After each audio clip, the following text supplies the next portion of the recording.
नाज़रीन, हम आज प्रोग्राम का आगाज़ करते हैं एक ऐसे मामले से जिसके जानिब पूरी दुनिया की तवज्जो मबज़ूल है। तो आइए आपको बताते हैं कि जो ईरान और इजराइल का मामला है वो ऐसी अब जगह पे पहुंच गया है कि उसने पूरी दुनिया की अटेंशन को एक बार फिर अपनी तरफ मबज़ूल करवा लिया है, क्योंकि अमरीकी सदर डोनाल्ड ट्रंप ने ऐलान किया है कि इजराइल और ईरान के दरमियान जंगबंदी हो गई है। डोनाल्ड ट्रंप ने अपने ट्रुथ सोशल प्लेटफॉर्म पे जंगबंदी का ऐलान किया और उन्होंने कहा कि ये मुकम्मल तौर पर तय हो चुका है कि इजराइल और ईरान के दरमियान मुकम्मल जंगबंदी होगी। ये जंगबंदी नाज़रीन 24 घंटे का एक मरहलेवार अमल है जिसका शुरू हो चुका है और पाकिस्तान टाइम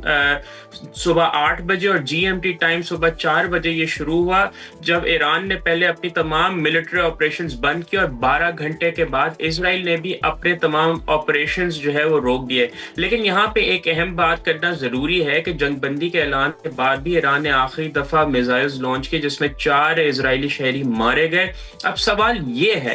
कि 12 दिन की जंग शुरू कैसे हुई। तो नाज़रीन, जैसे कि हम अपने मुतादिद प्रोग्राम्स जो कि पहले एक हफ्ते के दौरान इसमें आपको बताते रहे हैं कि 13 जून के दिन जो कि जुमे का दिन था, इजराइल ने ईरान पर पेशगी हमले किए थे जिसपे न्यूक्लियर और मिलिट्री तंसीबात को टारगेट किया गया था। इजराइल का दावा है कि ईरान न्यूक्लियर हथियार बनाने के करीब था, लेकिन अमरीकी इंटेलिजेंस एजेंसीज का कहना है कि ईरान न्यूक्लियर वेपन नहीं बना रहा था। तो इजराइल ने ईरान की सालमियत और खुद मुख्तारी की खिलाफ वर्जी की जिस पर पूरी दुनिया की मजम्मत हुई। और नाज़रीन, इस जंग में सबसे ज़्यादा नुकसान ईरान को हुआ है, क्योंकि ईरान की जो वजारत सेहत के मुताबिक इजरायली हमलों में 400 से ज़ायद ईरानी शहरी शहीद हुए, जबकि ईरान के हमलों में 24 इजरायली शहरी मारे गए। आदाद शुमार इस बात को जाहिर करते हैं कि इजराइल ने कितने बेरहमी से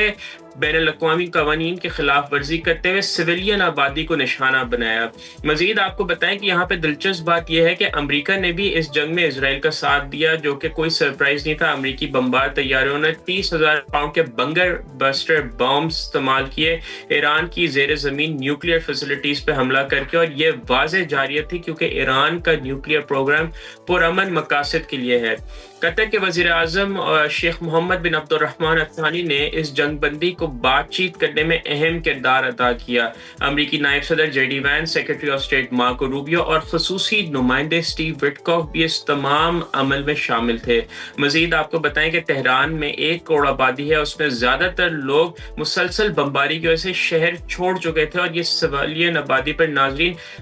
नफसियाती जंग की एक वाज़ेह मिसाल है और ये एक शर्मनाक रिवायत है जो इजराइल ने कायम की, और इस पे इजराइल की अकाउंटेबिलिटी होनी चाहिए। और नाज़रीन, आपको मजीद बताएं कि ये जंगबंदी अगरचे खुश आइंद है, सवाल अहम यहाँ पे ये है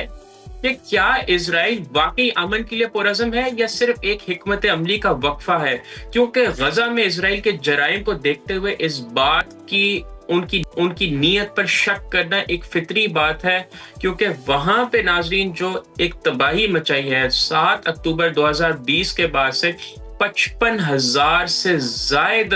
बेगुनाह फलस्तीनियों को शहीद किया गया है। शाम में भी इजराइल ने तबाही मचाई है। यमन और पूरे मशरिकी वस्ता में इजराइल ने बार बार बैनुल-अक़वामी क़वानीन की खिलाफ वर्जी करता आया है, और उसी के बैनुल-अक़वामी क़वानीन की खिलाफ वर्जी की वजह से ही दुनिया में इतना ज़्यादा अदम इस्तेहकाम पैदा हुआ है। और कतर की यहाँ पे नाज़रीन बहुत तारीफ की जानी चाहिए कि इवन दो कतर की ज़ेरे सर ज़मीन पर जो है मिसाइल हमले हुए, लेकिन कतर ने इस